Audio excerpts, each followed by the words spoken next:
Contextualização histórica. A obra trata de uma temática muito recorrente na época do século XVIII, principalmente nas pinturas de Fragonard. Nesse período, o estilo ou movimento principal era denominado rococó. Teve esse nome a partir da palavra rocaille, que significa rocha e que, juntamente com outros elementos naturalistas, como conchas e flores, viria a tornar-se o motivo básico do estilo, principalmente na decoração de interiores, procurando obter efeitos artificiais inquietantes. Teve início na França por volta de 1715 e atingiu seu apogeu em 1730, e após o reinado de Luís XV entrou em declínio com o início da Revolução Francesa. Porém, o estilo foi muito irradiado na França para o resto da Europa, e daí então para a América, perdurando até o final do século XVIII e o início do século XIX em alguns países. Esteticamente, o rococó tem um espírito tolerante, crítico, irreverente, intimista e individualista, que caracteriza o homem desde tempo. Fugiu às imposições da igreja e das academias, se revoltando contra as regras seiscentistas. Defendia a criatividade pessoal, a excentricidade, a improvisação e os prazeres da vida. E, através da procura de intimidade, requinte, de elegância nas festas galantes, efeitos fantasiosos e puramente visuais, exaltando o prazer dos sentidos, insere-se em um novo espírito de liberdade cortesã, sem vínculo ao gosto oficial de Versalhes, dando continuidade e ruptura com o barroco. Esse estilo de caráter hedonista, alegre e elegante fora utilizado para satisfazer o gosto da alta sociedade aristocrática e burguesa, amante da alegria e da fantasia, que gostava de discutir assuntos filosóficos e políticos em conversas informais, ouvindo música e assistindo a concertos e peças de teatro. Surgiu um novo estilo decorativo, conhecido como Luís XV, um estilo leve, elegante e refinado, em que se usavam cores suaves e às vezes tons neutros e pastéis, de desenho delicado com linhas sinuosas e informais, o que demonstra o espírito do amante da alegria e do natural, e do convívio e evidencia a oposição ao barroco da oponência.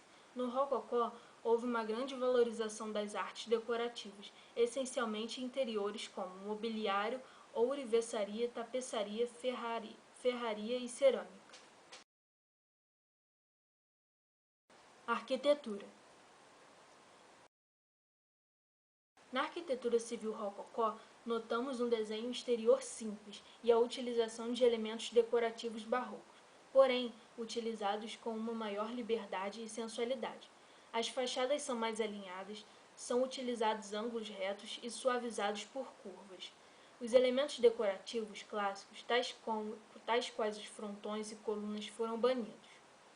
Observamos também a inserção de novos elementos decorativos como conchas, algas e rochas, e o uso de materiais falsos, a imitar outros como falsos mármores e madeiras e gesso pintados. Há também algo que chama a atenção: o uso dos tetos de duas águas e a diferenciação dos edifícios de acordo com a função dos mesmos. A decoração exterior era predominantemente concentrada nas portas e janelas, nas arcadas, nas ferragens e batentes. Portas e janelas tiveram suas dimensões ampliadas e foram alinhadas vertical e horizontalmente de forma a ritmar as fachadas, e eram também ornadas por grades de ferro forjado, assim como jardins. Esses jardins eram normalmente um vasto campo de grama baixa, com alguns arbustos ou arvoredos. Locais de grandes festas eram decorados com esculturas, rampas, lagos e pagodes chineses. O interior de uma habitação rococó é composto com um salão principal como plano central, e em torno deste estão dispostos a biblioteca e salas secundárias. No segundo piso ficam as divisões privadas, baixas, pequenas, independentes e arredondadas. O interior é bastante iluminado devido às portas e janelas, lustres e à utilização de espelhos, tanto para iluminar melhor quanto para dar a sensação de maior espacialidade. As paredes internas são decoradas com cores claras, molduras douradas, telas, tapeçarias, afrescos e relevos policromados. A arquitetura religiosa apresenta plantas longitudinais complexas e exteriores simples, como um grande número de janelas. Tem como principal elemento decorativo a concha e nos interiores mistura de escultura, pintura e arquitetura, com vários pontos de fuga, criando assim um cenário fictício.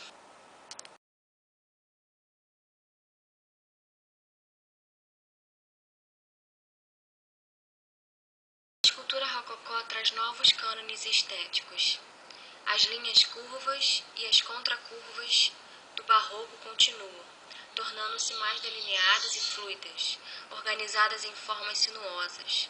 É notável uma forte dinâmica linear. Em relação à figura humana, utiliza-se o cânone anatômico maneirista, corpo alongado, mas se dá leveza aos gestos, atitudes e oposições, tornando-a sempre galante, cortesã e muito elegante de certa forma. Os grupos escultóricos em que a composição tem movimento e ritmo, um sentido cênico, faz o enquadramento da escultura como cenário a ela destinado.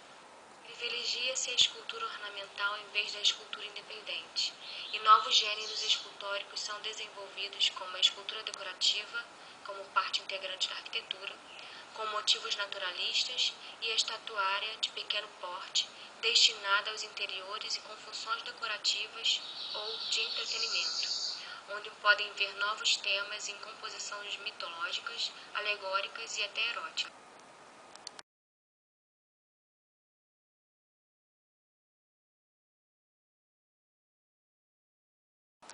A pintura rococó é símbolo de uma sociedade galante e festiva e também muito contrastante, já que alguns artistas defendiam o classicismo e outros o barroco em termos estéticos. Essa luta foi modelando e transformando a arte barroca, que era pesada e dramática, em algo mais idealizado, aristocrático e festivo, onde abundaram as cenas pastoris e as festas galantes. A tradição do retrato continuou, mas tornou-se mais histórico, sereno, sensível, burguês, psicológico e delicado, de tons suaves e gradações cromáticas que relembram o esfumato renascentista. Todos os temas foram tratados de forma mais superficial e ligeira, com referências mitológicas a deuses. Outros temas utilizados são também as naturezas mortas e cenas de gênero. As pinturas tinham a finalidade de decorar interiores, por isso são exuberantes e rítmicas. Fazem parte da composição elementos marinhos como conchas e ondas.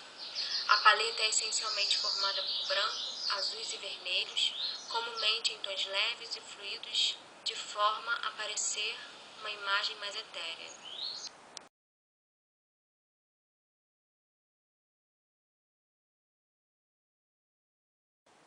O Balanço, 1767. É retratada uma jovem mulher em um balanço na área central do quadro, cercada por roseiras e árvores imensas.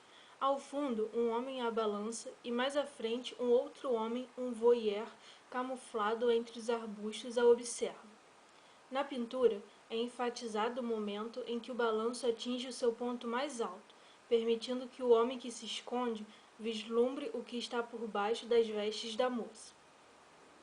Outros elementos reforçam a ideia de voyeurismo.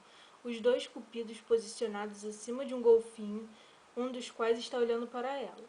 Golfinhos, na mitologia clássica, puxavam a carruagem de Vênus, a deusa do amor.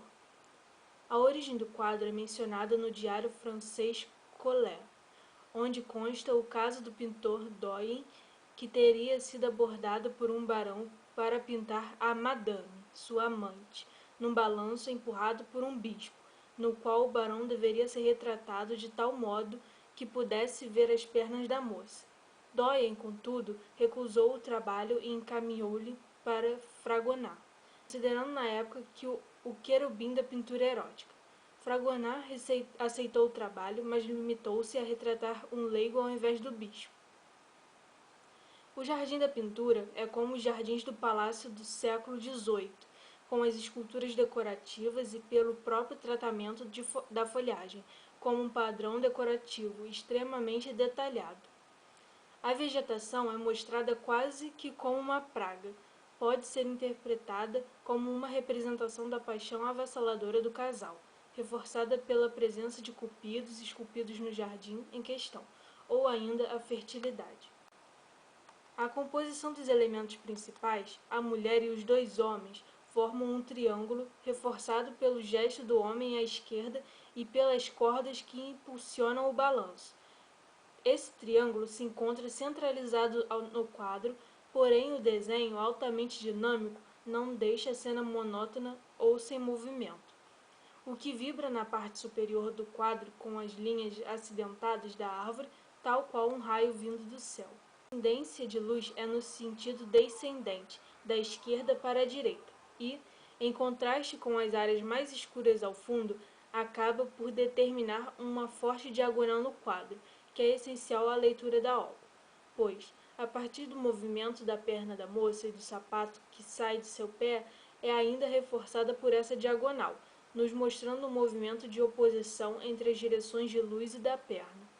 Oposição também da atitude do cupido, que está acima ao lado esquerdo, em relação ao cão do outro lado desta diagonal, na parte inferior do quadro ao lado direito, onde o cupido, que representa a paixão, tenta manter em segredo o ato do casal, com seu gesto para que o cão mantenha silêncio, e o cão, símbolo da fidelidade, faz alarde. As direções das cordas do balanço e do desenho da mulher quebram as diagonais da luz e da vegetação do jardim, num sentido descendente da direita para a esquerda, da mulher para o voyeur, como uma seta ou ainda uma flecha do cupido.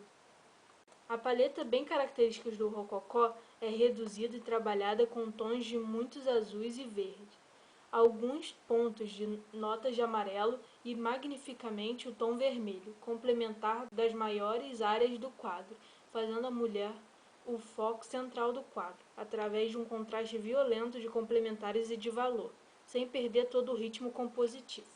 Um contraste também muito instigante é o de valor, que coloca os dois homens em questão como opostos, um à direita, na penumbra, e o outro na relva, à esquerda, recebendo a mesma luz que recebe a mulher, porém, o reflexo dela, o que reforça uma direção e dá mais um sentido erótico à obra e talvez até de traição, pois a mulher mostra a um e esconde de outro as suas partes, reflete a luz enquanto o outro permanece na escuridão. O valor contrastante do fundo, com uma carga maior de branco e da vegetação mais densa e escura também, contribui para a afirmação de planos. Os tons frios e pastéis estão em maior área, porém existem notas de uma cromaticidade maior, principalmente nos amarelos e algumas notas de vermelho na mulher e no acento do balanço, o que contribui para a pintura apresentar um caráter mais etéreo. O contraste entre cores frias e quentes também é excelente e muito equilibrado, havendo um corte forte dos tons quentes sobre os frios, como no caso da mulher quente sobre o fundo frio, e no caso do rosto do homem à esquerda, no cupido da esquerda e na base da árvore, afirmado em primeiro plano por este contraste. O claro-escuro é resolvido de forma ritmada, onde há contrastes de interessantes recortes que ajudam a afirmar planos, e de soluções que mantêm o movimento e unidade. A perspectiva pode ser notada a partir da repetição de elementos como as esculturas, o escorço do homem na penumbra, a escala da árvore e da escultura em relação às figuras humanas, mas principalmente pela perspectiva aérea ao fundo e o